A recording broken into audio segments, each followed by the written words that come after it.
was much more romantic when I was younger.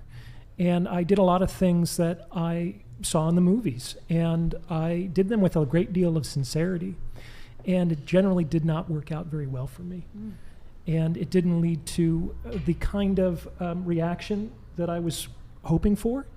I think the reaction I tended to get was, oh yeah, that's very sweet, which several of you ladies expressed. But it certainly didn't lead to it didn't lead to sex, and it didn't lead to a relationship. One of the things that I talk about is, I call it the fundamental rule of attraction, which is that people want what they want, not what wants them. Okay? So there's another principle at play here, which is, see if you follow me on this one.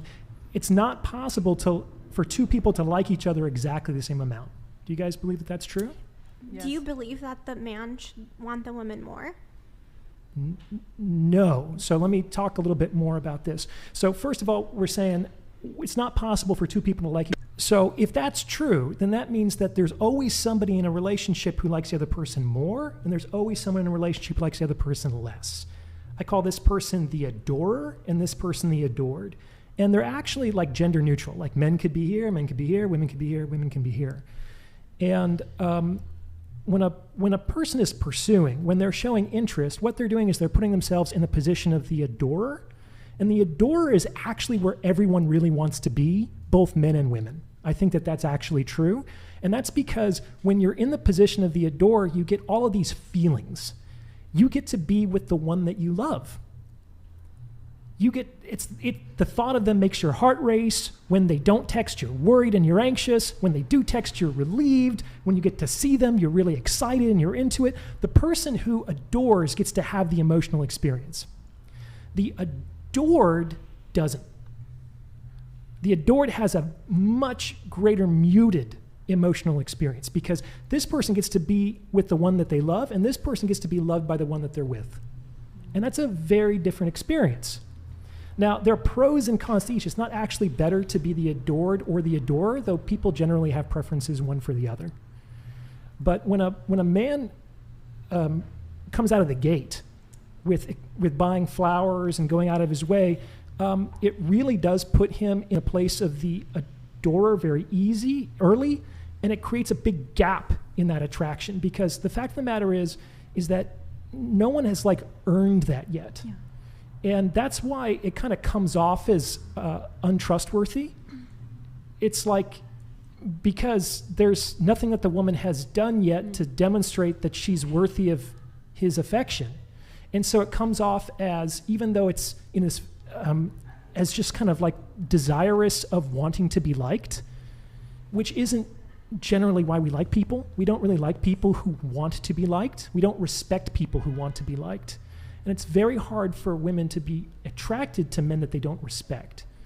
And so by giving unearned gifts, it generally reduces a woman's respect for a man, which over time, they can think it's sweet, they can think it's cute, but these aren't serious contenders for a woman's affections.